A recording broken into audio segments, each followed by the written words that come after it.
Okay, let's rig this angel to fly. It takes a lot more than feathers and glue to get humans up in the air. Looks good. Let's take her up. The desire to fly is as old as human culture. Ancient Egyptians studied birds to learn how to fly. Centuries later, we were still strapping on wings, jumping off cliffs, and crashing. It took a while to figure out that we were too heavy and too weak to propel ourselves with flapping wings.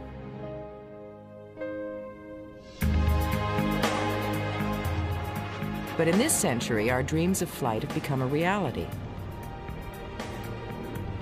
While we haven't grown wings, we have learned how to fly by shaping metal and plastic into machines that take us higher and faster than birds could ever fly. Our ability to fly has changed the way we live and perceive the world around us.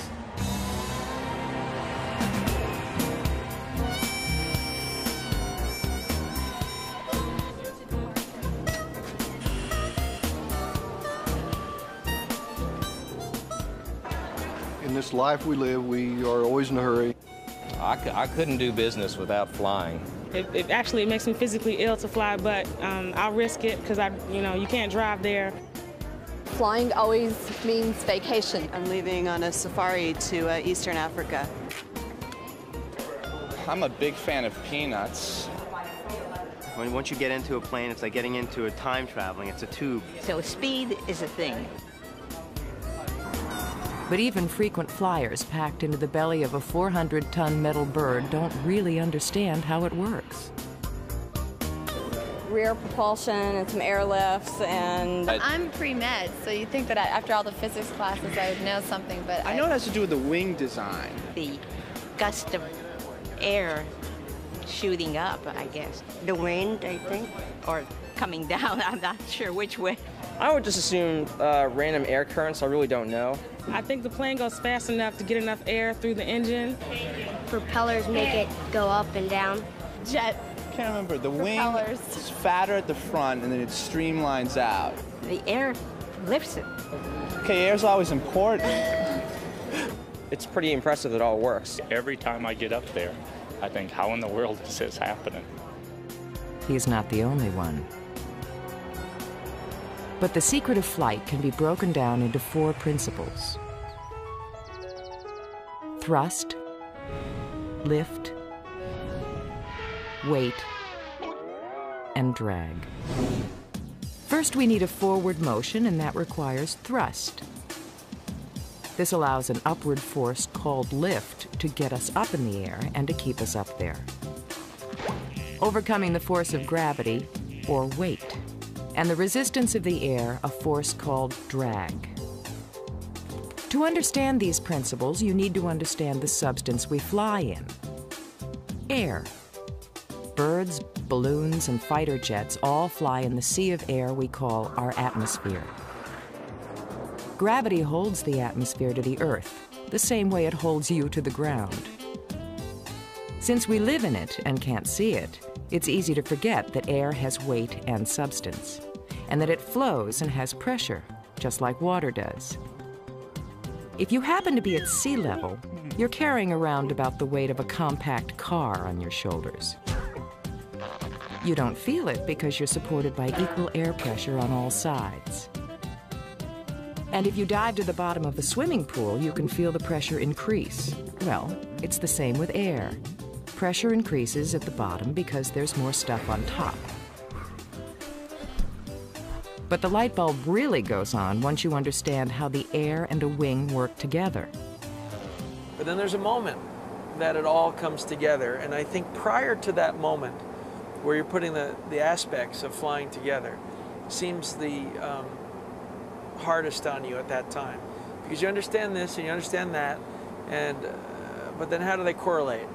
And then finally, at one moment, you see why at a certain speed, suddenly total lift is possible. Air is up. John Travolta's been flying since he was 16. Off and retracted. He's logged over 4,000 hours since then and now flies his own Learjet, Gulfstream II, and a Canadian fighter jet back and forth to shooting locations. cabin's climbing. He gets asked a lot of questions about how lift works. People ask me continually, I don't understand how a plane that heavy can get in the air. And then I always tell them to, when they're driving, you know, at least 30 miles an hour, if it's safe to do so, roll down your window, stick your hand out. This is something that every child has done who has at least thought about lift. When I thrust my hand out the window and turned my hand down like this and deflected some air, it forced my hand up. The air flows faster over the top of your hand than it does under the bottom, just like it does over a bird or plane wing. And by cambering it, in other words, giving it a shape of this bird's wing, for example, where you have some curvature in it, you can get even a sensation of more lift. As the speed of a fluid-like air increases, the pressure decreases. And finally, the payoff. The faster-moving air over the top of the wing exerts lower pressure, so that the higher pressure air underneath the wing pushes up and gives us lift. For the air to flow faster over the top of the wing, it has to hit the wing at a particular angle. This is angle of attack. So in airplanes, what we say operating range, or its angle of attack range in which it makes lift, is actually quite small. It's only about 10 degrees. Whereas 90 degrees is straight up, only about 11% of that from horizontal to straight up is actually used. So there's a thin line between lift and stall. For example, if an airplane's maneuvered too much, then it becomes nonlinear. In other words, if you pull back further, it doesn't get more lift. It has a stall, and then it does bad things. Down we go. 40, 50, 60. It's gonna be a wild one. 75. Come on, recover. Pilots are trained to know how to avoid becoming nonlinear. Still, stalls happen. Whether they're studying linear or nonlinear flight, airplane designers examine airfoils, which look like a wing slice, to see how air will flow around them. Now, actually, the hand is a very poor wing, as you might expect. It's draggy because it's blunt. A perfect airfoil is very round, like this on the front, and sharp, thin on the back, and smooth. So a beautiful wing, like you find on a sailplane or a high-performance airplane, is mainly impressive because of its drag rather than because of its lift. It has very low drag. Laminar flow, air moving smoothly over a surface, is what the experts dream about. Engineers in the 30s called it streamlining. The term entered the language, and the technique inspired decades of design. Box shapes were banished and curves were in.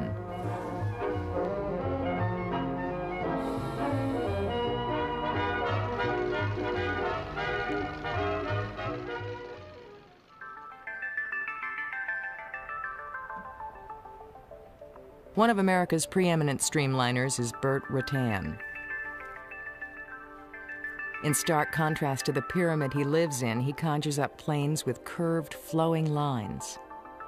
When I'm designing a wing, I think first about what I want to do with the air. If I want an airplane to be very efficient, I take a lot of air and move it just a little bit down. And you do that with a long wing airplane. A short wing airplane, like a fighter that has real short wings, it has to take less air and move it more energetically down. And in doing so, it's not as efficient. It causes more drag. And walked out of the jungle. Rutan designed these planes so that you could build one in your garage. A cross between a Wasp and a Star Wars fighter. Rutan named this horizontally challenged plane the Long EZ. Pilots called it a clean ship because it's streamlined. And it doesn't have lots of struts and wires sticking out to cause drag. Another one of Rutan's attempts at turning the world of aviation upside down.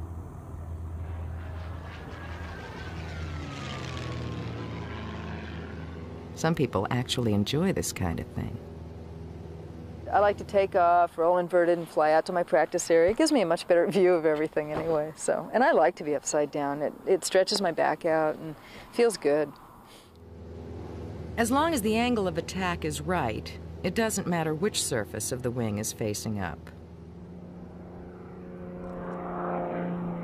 But aerobatic planes are designed to fly upside down. The shape of the wing is very specific to an aerobatic airplane in that it's considered symmetrical, so that the airflow is the same whether you're upright or inverted. So you can fly the plane inverted almost in the same attitude with the same nose position as you can when you're upright. So we've learned how to fly inverted, fly faster, and fly higher, surpassing the birds in the sky. But some still look to nature's flying creatures for inspiration. I think all pilots are inspired by nature and inspired by birds. And a lot of times when I'm up flying, I'll see a bird sort of circling around a hawk, maybe watching me, or an eagle sometimes. Yeah, and we're all kind of jealous of them too, because they do it so effortlessly.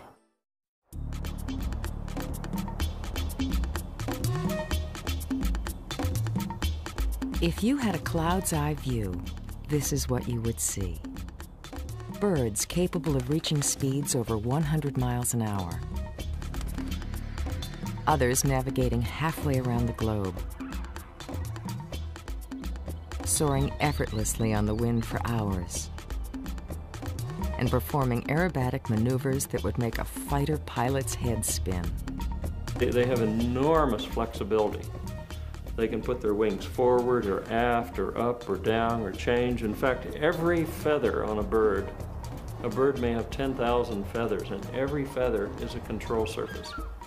Every feather, he can feel the local air on whether it's smooth or turbulent, whether he can lift more there or less, and he can change his shape instantaneously, enormously, in terms of changing the direction of flight. They're much more maneuverable than the best fighter. So a bird, really, in every way, oh my gosh, look at these wings, in every way is a lot more interesting than a little old fixed wing airplane, isn't he? Oh boy. Birds serve as living blueprints of the theory of flight. But it wasn't always that way. Nature has taken millions of years to turn them into the flying machines they are today. The architecture of a bird is what makes it such an efficient flyer. Their hollow, buoyant bones combine lightness and strength.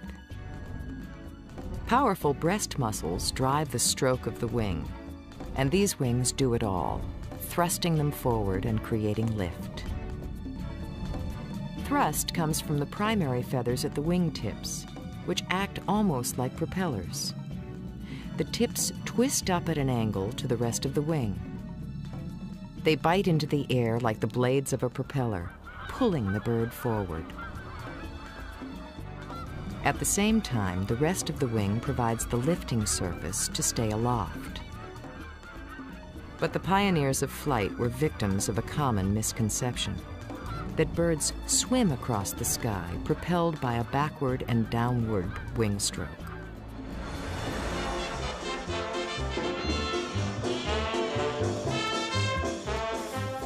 We attempted this flapping winged flight, but our wing envy resulted in broken bones and bruised egos.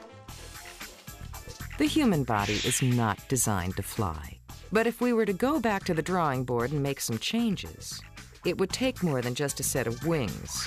Muscle-powered flight would require big shoulders, really big shoulders, to anchor the muscles necessary to thrust us forward and up. And underneath those muscles, hollowed bones for lightness and a more streamlined shape. It might not be pretty, but it would get us airborne like the birds. Birds were the motivation for humans flying. They were the symbols, the thing you saw, and certainly have given humans a great craving for flight. The secrets of lift and drag are older than the first bird. The laws of nature and properties of our atmosphere are the same for a falcon as they are for an F-14.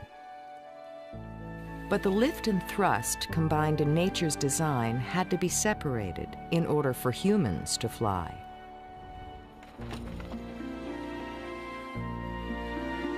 The closest we could come to bird flight is soaring, using fixed wings for lift and the Earth's downward pull for thrust.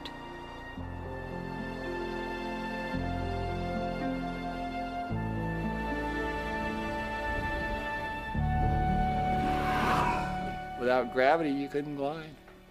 Because that's what's pulling you down, that pulls you far, and then hopefully you catch air, which is being moved up and down by the varying densities and being acted on by gravity, and that's what pushes you back up again. Gravity is the thrust. Unpowered flight means learning how to use the movement of air. Its ripples, currents, and rising columns.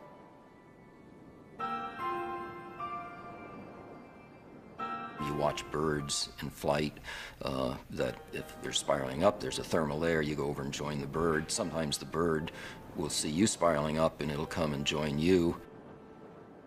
You literally feel like you are floating, looking down at the Earth. You have a full hemisphere of vision below you, and it's very quiet.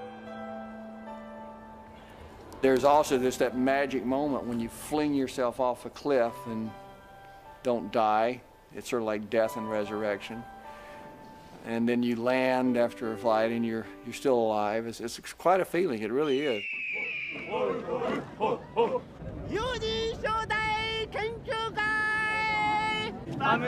Every year, the Birdman Rally brings that magic moment to Japan where teams make their own innovative gliders and compete for the longest glide.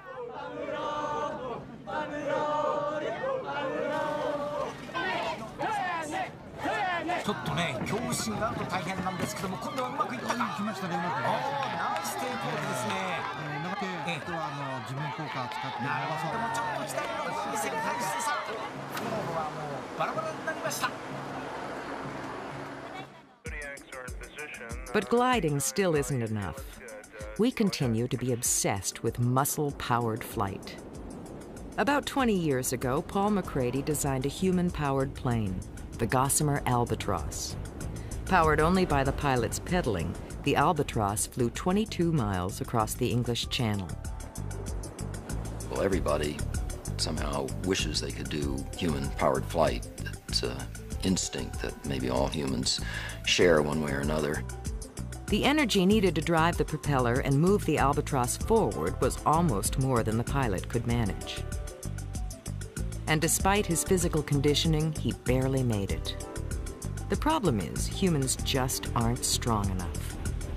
But when you look at all the numbers, it turns out that to have a plane that is safe enough, stable, structurally sound enough to hold a person, keep a person aloft, be able to climb a bit, it takes about a minimum of 3 horsepower, and that's a factor of 10 more than a person can put out.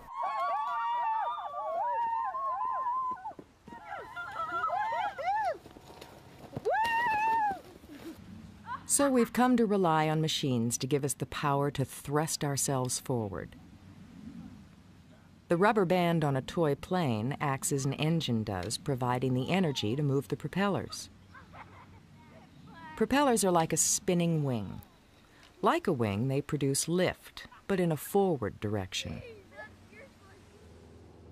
Propellers are airfoils. When they bite into the air and it creates lift and it creates thrust just by the movement going through the air. It's just a big windmill, basically. So now if we take a piece of air here and we push it aft, it takes a force to do that. And that's the force that's thrust.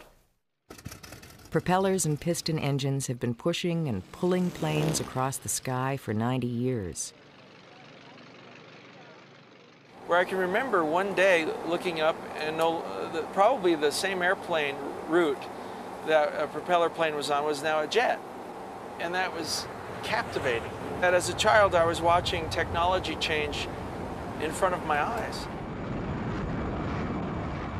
So to fly higher and faster, we stopped soaring like the swallows and started squirting like the squid.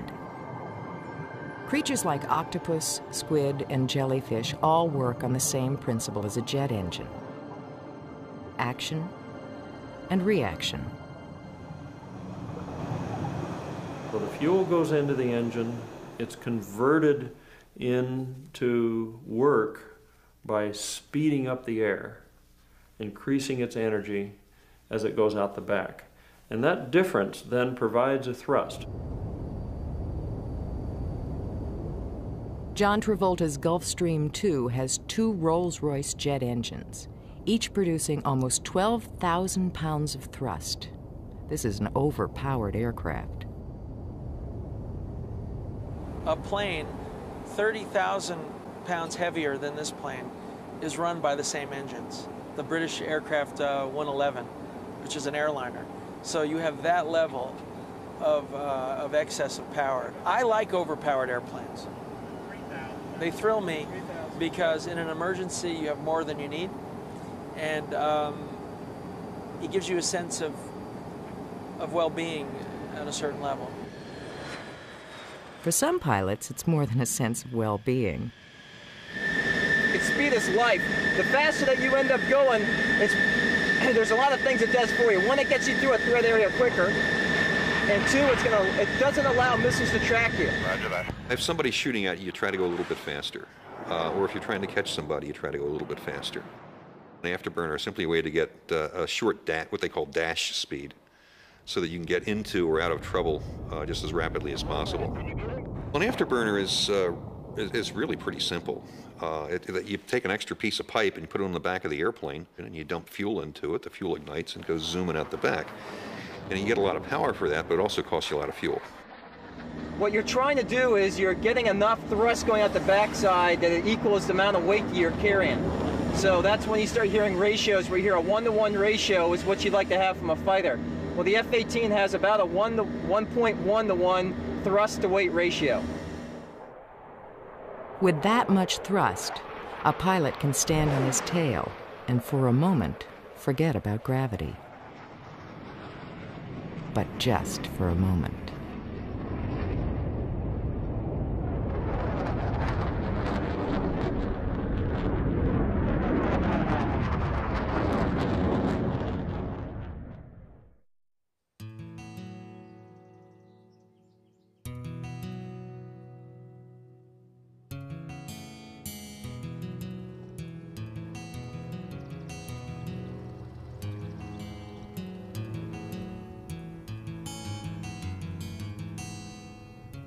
Well, I'd mentioned to my parents that that I wanted to fly when I was about 10 or 11 years old, and they said, well, Patty, you know, women don't become airline pilots, so you can kind of forget that.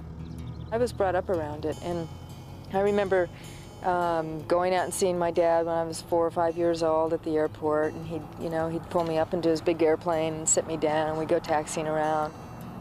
I always knew that I wanted to fly.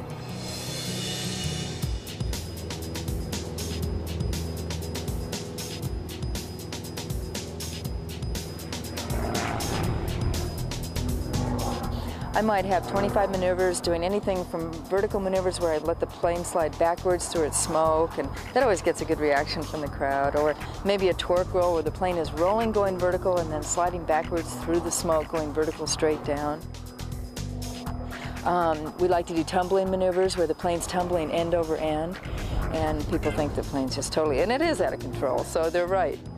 National aerobatic champion Patty Wagstaff is anything but out of control. It takes precision and skill to turn cartwheels in the sky.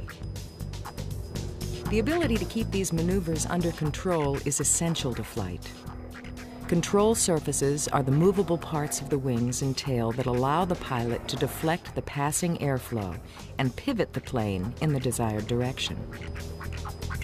There are 3 axes in an airplane, and the 3 are yaw, which is when the plane goes side to side, and that's controlled by the rudder. Pitch is when the plane goes up and down, and that's controlled by the elevator. And roll is around the longitudinal axis, and that's controlled by the ailerons.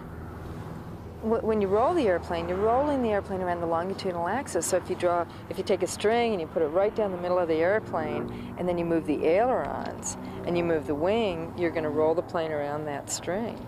And that's what a roll is. Patty Wagstaff may be on a roll, but most pilots try to avoid that sort of thing. They want stability. Most general aviation planes that people are flying around, the pilots have a lot of stability built into those planes. And they're flying around and they put the plane into a dive and they take their hands off, and the plane will oscillate until it returns back to straight and level. Well, my plane and most aerobatic planes are not designed for that. So if I take my hands off the controls, the plane will probably go off into a roll, go into a dive, and stay there. It's not going to want to come out. And that's really good for aerobatics. The connections between the pilot and the control surfaces in most small planes, even aerobatic ones, is mechanical. Cables, pulleys, and levers do the job. In a small aerobatic plane like mine, it's very, very simple. It's just push-pull tubes and torque tubes. So when I move the stick to the right, all I'm doing is pulling the tube over and it's deflecting the ailerons. And the same with the elevator. I'm just pushing and pulling tubes that get connected to the control surfaces. But fighter jets are a different story. The shape of the planes and the giant engines that make them fast also make them temperamental and inherently unstable. Human beings and mechanical connections are just not quick enough to keep these jets under control. So fighter pilots are teamed up with computers in a system called fly-by-wire. Control is operated, especially like in a jet like this, with a fly-by-wire system, which means computers are trying to help you out, trying to fly the jet as best you can. It's going to get the control surfaces moving to their utmost. Everything is still the same when you're feeling the stick. There's going to be artificial feels that are put in there that allow you to feel the actual control surfaces move. Now, you're moving the stick isn't actually moving the control surfaces. It's just a series of bungees set up to give you that artificial feel. It's very much like the brake system in your car or the steering system. It may feel like a mechanical connection, but an onboard computer is sending digital instructions to hydraulic activators, which in turn move the various control surfaces.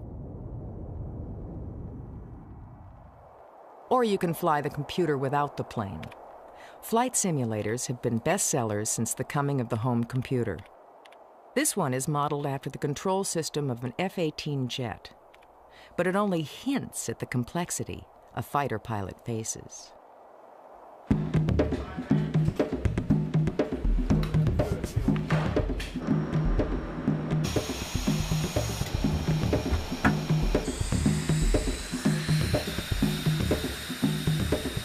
Flying a fighter plane is like playing two pianos at the same time because of all the buttons and dials and things you have to work at once just to make the airplane fly and fight.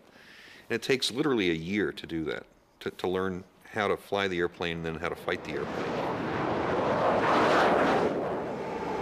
Is we've gotten to the point where computers help us out enough that we can have aircraft do things that they were never able to do before. In fact, there's aircraft out there today that cannot be flown unless the computer systems are helping out the pilot do his job. While a 747 thankfully doesn't do the kind of maneuvers that a fighter jet or aerobatic plane might do, commercial aircraft also use computer systems to move their control surfaces. As passengers on a Boeing 777 watch movies 35,000 feet over Newfoundland, the computers are busy displaying readouts recording every critical function of the airplane and crunching numbers. Total flying time will be no more than 210, I'm sure. Even a small corporate jet like John Travolta's Gulfstream II is computerized. Even with medium range technology, which is what I'm used to, I'll kick off the autopilot and fly an approach on my own just to feel it. You know, I think there's still the urge to be a pilot. And that's why airplane designers have to take into account human limits in creating their flying machines. I've been up in several military jets and you know, flown a lot of airlines and handled the controls of 747s and things like that, and they're flying. And especially these military pilots. I think a lot of the small aerobatic pilots, you know, that pull a lot of Gs, it's easy to go, hey, you know, we pull more Gs than you do. But in a military plane, the Gs are sustained. Pilots call gravity's powerful force on the human body Gs. they are brought on by sudden changes in attitude or speed. G's are just the force of gravity, and when we're walking around the Earth and our feet are on the ground, we're being pulled by one force of gravity, one G. When you go up in an airplane or in a car, you experience more G's. So anybody that's gone around the curve of a car and gets thrown to the outside, those are G's. As an airplane moves through a curve, the acceleration creates high G forces that drive the pilot toward the bottom of his chair. High positive G's drive a pilot's blood away from his brain and toward his feet, causing a blackout. Body conditioning and special gear can help prevent that.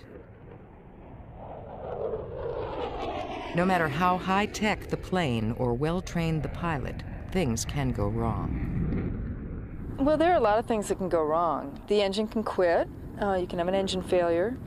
You can have a propeller failure. You can lose a piece of your propeller. You could have a structural failure. Something could break in the airplane. Those are the main things. You could have a fire. I think that if you experience terror in the airplane, you're not going to be doing your job properly. And I've had emergencies, but you need to just react to those things. You can't be afraid, because then you get frozen with fear. On a cloudy night in 1992, while flying his family to their vacation home, John Travolta's entire electrical system failed. Landing without a radio and little navigational gear took Travolta back to the way pilots had to do it in the early days of aviation. On a very rare occasion, you get an electrical failure. And in my situation, there was several consecutive electrical failures. From my early days of learning how to fly, you learn even from being in a single-engine plane that if you are in IFR conditions, you find a hole in the sky if you can, and you spiral down through that hole and then proceed to locate an area to land. And in this case, I was able to do that. I found a hole in the sky, spiraled down, and hovered over Washington and landed safely. And the guys from the tower and some other officials came down to shake the hand of the pilot that safely landed the jet at National Airport.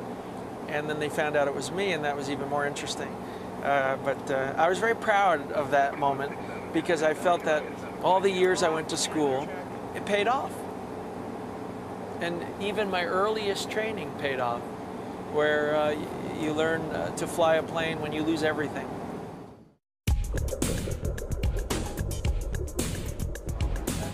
Ever since the first powered flight, designers have tinkered with airfoils, engines, fuels, and materials to coax more speed from their crafts.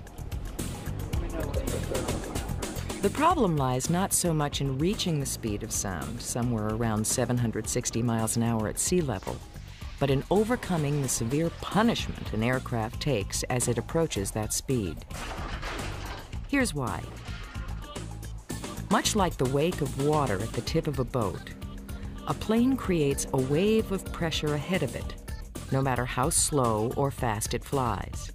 When an airplane travels below the speed of sound, the air ahead of it flows out of the way before the plane reaches it. But as an aircraft approaches the speed of sound, it compresses the air in front into a dense shock wave. On the ground, you can hear that shock wave as a sonic boom. Aerodynamic engineers figured out how to slide through shock waves with thinner, streamlined wings and sharper edges that flew more cleanly through the compacted air. But for a supersonic transport like the Concorde, there are even tougher problems.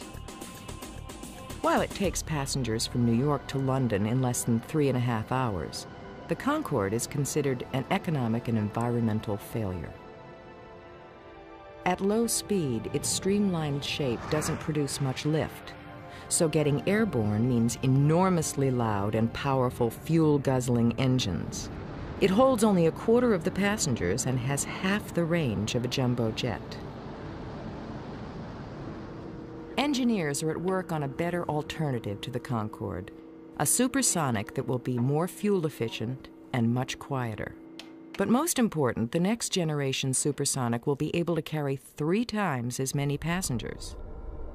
The idea behind a high-speed civil transport is to get a supersonic airplane that can, in fact, have the range to go from California to, say, the Pacific Rim in 5 hours, which is a reasonable amount of time. Most people can tolerate 5 hours of sitting in an airplane.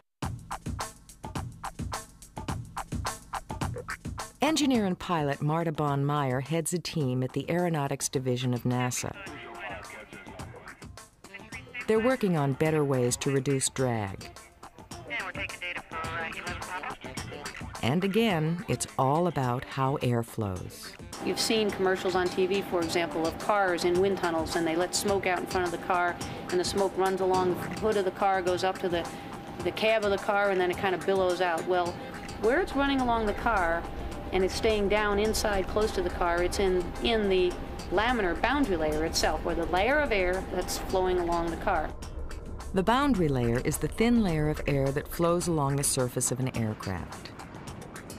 Engineers try to make it flow smoothly, avoiding the dirty word of aerodynamics, turbulence. Smooth laminar flow is equal to less drag. Less drag requires less thrust to maintain forward speed. And lower thrust takes less fuel, which means cheaper tickets for you and me. And that makes everybody happy. NASA is trying to come up with a way to create better laminar flow over the wing, thereby reducing drag. And they are doing it with a vacuum cleaner. They are creating suction by fitting the wing with a second skin. It's a kind of glove with about 10 million microscopic holes that suck the air off the wing of an F-16XL. Suction is being used in this particular experiment to control the boundary layer. What we're attempting to do is take what is potentially turbulent air, and we're trying to suck that back down, suck that bubbly part of it back down inside so that it has a chance to establish itself back on the surface and flow smoothly. And we're taking data for item 11. The NASA team thinks they're on the right track. This could translate into savings when the high-speed civil transport takes off. The potential is that we could actually start designing supersonic airplanes with delta wing planforms, and these airplanes would be 7 to 9% less draggy. The return on that investment is clearly either a longer range airplane, because now you don't have as much drag, you can go further with this airplane, or you can carry more passengers. Or fly even faster into battle. Air power gives a third dimension to warfare. Land and sea combat are fought on the surface of the ground. Air combat lets you do this. You can see farther, you can go farther, you can attack your enemy in depth, you can see what the enemy is doing. You can bring the war to your enemy's capital on the very first day. Author Tom Clancy researches the latest trends in military aircraft for his novels and his nonfiction books. Let's assume for the moment that you have to go into a battlefield. And you have a choice between being invisible and being fast. What would you rather be? The military calls it low observables and high survivability. In English, that means if they can't see you, they can't kill you. Okay, when you talk about stealth technology, what you're trying to do is get an aircraft into an area unseen. The way that you see an aircraft is usually either with a radar or by having some sort of a system that detects electrical signals that aircraft is putting out. They call it the black jet. The F-117 is the invisible man of the aviation world. The F-117 penetrated Iraqi air defenses undetected while making precision attacks.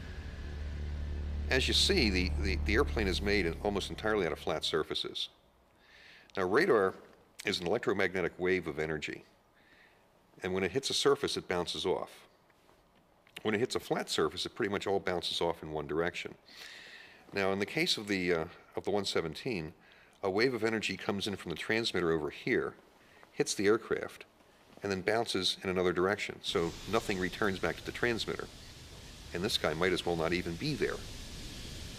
So you have to design the aircraft in such a way that A, it can fly, which is not an easy thing to do with an object made out of flat surfaces, and B, the radar signals that hit it, no matter what direction they come from, are going to go in the wrong direction no matter what.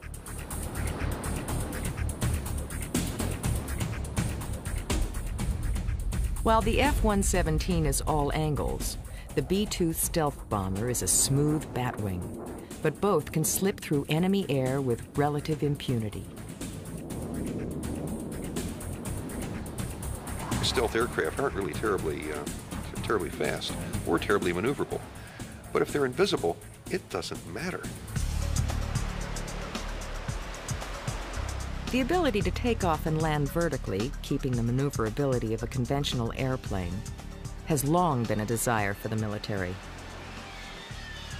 Well, in case somebody rips up your airfields, you have to take off your airplanes from somewhere, which is pretty much why that was invented, or to take fighter aircraft off from ships which are too small to be conventional aircraft carriers. By using the downward thrust of an engine, the Harrier jump jet can dispense with the need for a runway and take off vertically from the ground.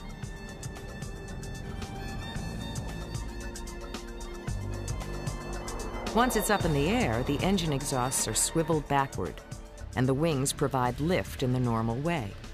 Unfortunately, VSTOL technology has the disadvantage of being very fuel inefficient.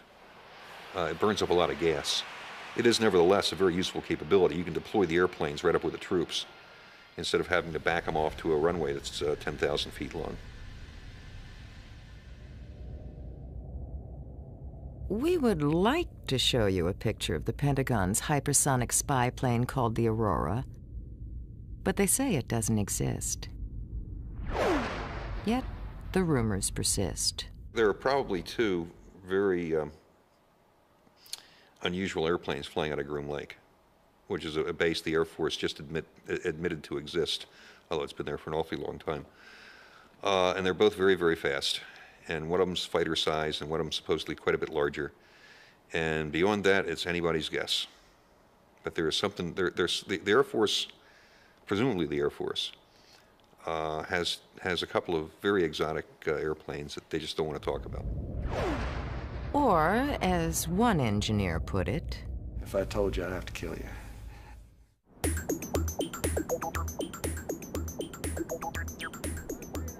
It's a series of compromises flying in close formation. And we like to carry that to its extreme.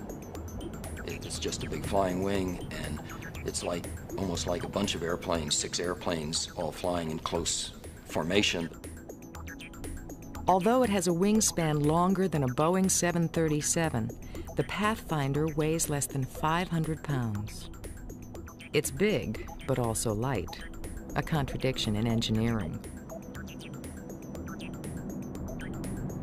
Paul McCrady and Ray Morgan designed this unmanned flying wing to fly very slowly and very high for weeks on end as it studies the Earth's atmosphere. It flew 5 miles high in its first altitude test, and in future flights it will climb even higher into the stratosphere. There's an interest in having vehicles that can move around in the stratosphere above, say, 30 or 40 or 50,000 feet. The next 50 or 100,000 feet is a mantle, a layer of great importance to the world that in permitting some radiation to come in, screening out other radiation really determines the existence of life on Earth. So you want to be monitoring and doing research that lets you understand what's going on there. This is the layer that protects us. Cruising in the middle stratosphere requires about 6 times the power and speed needed at sea level. As we go higher, the density of the air goes down, and the airplane has to fly faster in order to develop the same amount of lift.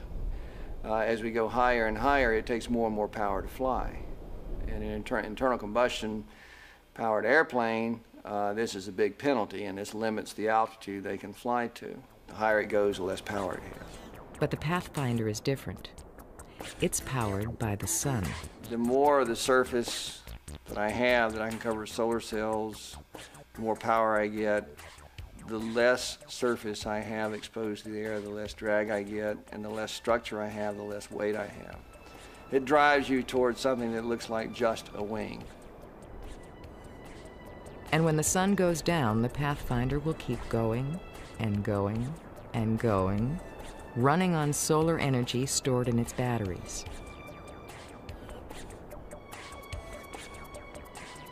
While others compete for speed records, McCready and Morgan like going slow. We focus on things that take very little power to fly.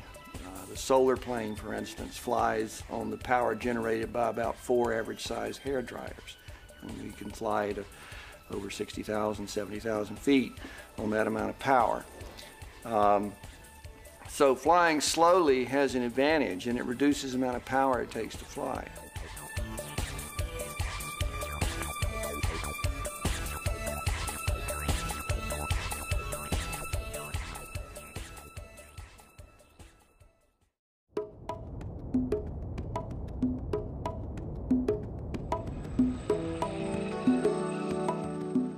We have made flying machines that hover like hummingbirds, punch holes in the sky, dance ballet, perform disappearing acts, and surf the waves of the atmosphere.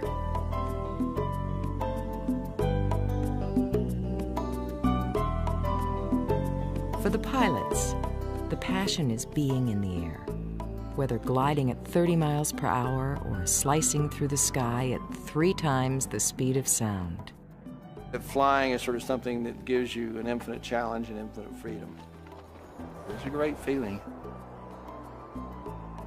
Flying gives me a chance to just go express myself by myself, do it the way I want to do it, and not have to answer to anybody for it.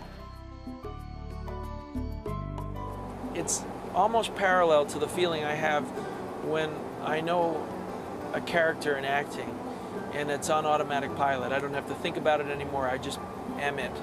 I know what fascinates me about flying is the freedom of it. It's just getting away from the ground, looking down, and you're free of all of that. And sometimes when I'm flying, I think this is the only thing in my life that really makes sense.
Since we live in it and can't see it, it's easy to forget that air has weight and substance, and that it flows and has pressure, just like water does. If you happen to be at sea level, you're carrying around about the weight of a compact car on your shoulders. You don't feel it because you're supported by equal air pressure on all sides. And if you dive to the bottom of the swimming pool, you can feel the pressure increase. Well, it's the same with air. Pressure increases at the bottom because there's more stuff on top. But the light bulb really goes on once you understand how the air and a wing work together. But then there's a moment that it all comes together, and I think prior to that moment where you're putting the aspects of flying together seems the hardest on you at that time, because you understand this and you understand that, and but then how do they correlate? And then finally, at one moment, you see why at a certain speed suddenly total lift is possible. Gear is up. John Travolta's been flying since he was 16. Off and retracted. He's logged over 4,000 hours since then and now flies his own Learjet, Gulfstream II, and a Canadian fighter jet back and forth to shooting locations. Cabin's climbing. He gets asked a lot of questions about how lift works. People ask me continually, I don't understand how a plane that heavy can get in the air. And then I always tell them to, when they're driving, you know, at least 30 miles an hour, if it's safe to do so, roll down your window, stick your hand out. This is something that every child has done who has at least thought about lift. When I thrust my hand out the window and turned my hand down like this and deflected some air, it forced my hand up. The air flows faster over the top of your hand than it does under the bottom, just like it does over a bird or plane wing. And by cambering it, in other words, giving it a shape of this bird's wing, for example, where you have some curvature in it, you can get even a sensation of more lift. As the speed of a fluid-like air increases, the pressure decreases. And finally, the payoff. The faster-moving air over the top of the wing exerts lower pressure, so that the higher pressure air underneath the wing pushes up and gives us lift. I would just assume random air currents. I really don't know. I think the plane goes fast enough to get enough air through the engine. Propellers make it go up and down. Jet. Can't remember. The Propellers. wing is fatter at the front and then it streamlines out. The air lifts it. Okay, air's always important. It's pretty impressive that it all works. Every time I get up there, I think, how in the world is this happening? He's not the only one. But the secret of flight can be broken down into 4 principles: thrust, lift, weight, and drag. First, we need a forward motion, and that requires thrust. This allows an upward force called lift to get us up in the air and to keep us up there. Overcoming the force of gravity, or weight, and the resistance of the air, a force called drag.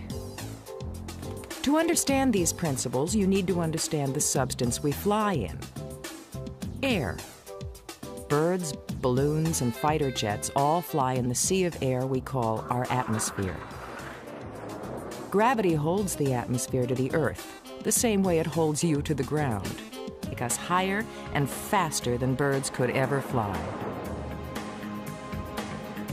Our ability to fly has changed the way we live and perceive the world around us.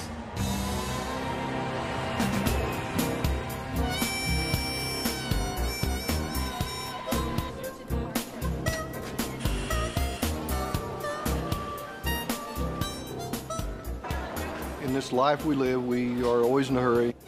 I couldn't do business without flying. It actually makes me physically ill to fly, but I'll risk it because you can't drive there. Flying always means vacation. I'm leaving on a safari to Eastern Africa. I'm a big fan of peanuts. Once you get into a plane, it's like getting into a time traveling. It's a tube. So speed is a thing. But even frequent flyers packed into the belly of a 400-ton metal bird don't really understand how it works. Rear propulsion and some airlifts and... I'm pre-med, so you'd think that after all the physics classes I would know something, but I know it has to do with the wing design. The gust of air shooting up, I guess. The wind, I think. Or coming down, I'm not sure which way.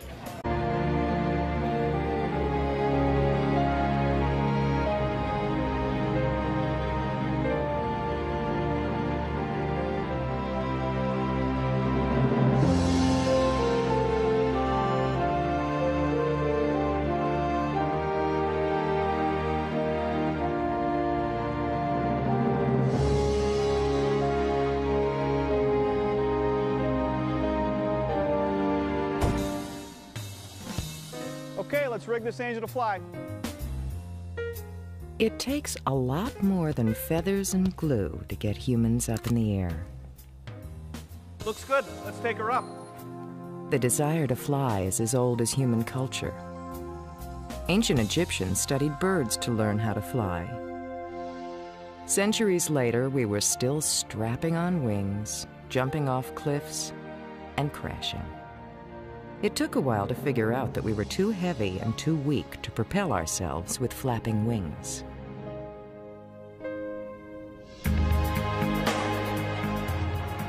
But in this century, our dreams of flight have become a reality. While we haven't grown wings, we have learned how to fly by shaping metal and plastic into machines that take